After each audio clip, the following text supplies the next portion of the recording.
Hello everybody! Today we have the infamous Mildliners from Zebra up for review. These pens are really popular at the moment and for good reason. Not only is the overall design cute, they also come in a lot of colors, which means that they can double as more than just highlighters. Each pen features two tips, a classic highlighter chisel tip and a felt tip.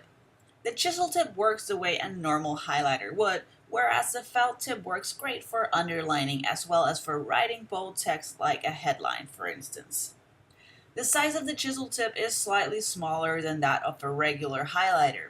Whether this is a pro or con depends entirely on the size of the text that you're highlighting. Less space, such as a smaller font or less line spacing, calls for a smaller highlighter, whereas larger text requires a larger one. You get the drill. There are currently 15 different colors available. These colors can be purchased individually as well as in packs of 5. I've personally chosen to purchase mine individually because there are certain colors that I couldn't really see myself using at the time of the purchase. Also, there are certain colors that I find myself using a lot, so I'd rather buy 2 or 3 of my favorites instead. Just for the record, my favorites are mild orange, mild green, mild blue, and mild gray. The first 3 I just use as normal highlighters, and the last one I use on my to-do lists for tasks that I didn't complete, as well as other things that need graying out.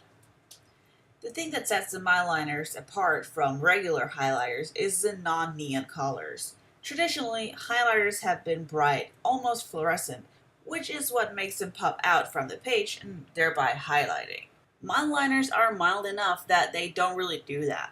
The highlighted part is still visible, but it doesn't pop out as much. Actually, some of the Mildliners kind of make the highlighted text harder to see, which can be both helpful or not, depending on your note-taking system.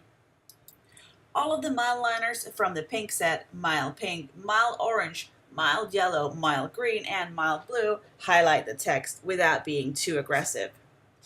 I would say that the majority of the others from both the blue and the yellow box don't really do this as much, and might be better suited for other tasks than traditional highlighting. In the beginning, when you first start using the highlighters, they might be quite wet, and might bleed through the paper if you don't move quickly. Over time, as you use up more of the ink, they do dry up a bit, which in my opinion makes them better as they bleed through less. The chisel tip is quite strong and will hold up to much highlighting. The other end, the felt tip, however, quickly becomes fuzzy and unsharp. Perhaps I pressed too hard, I don't know, but this has been my experience. In terms of longevity, I've had some of my Mildliners for quite a long time, and used them a lot, and they're still going strong even to this day.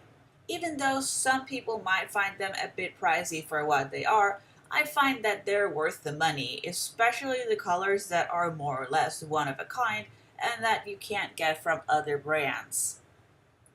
My recommendation is to test out the colors before you buy them to make sure that they're suitable for your purpose, as the colors do differ quite a lot from regular highlighters. If that's not an option, then my recommendation would be the pink pack if you're just looking for highlighters that are a bit less aggressive than traditional ones.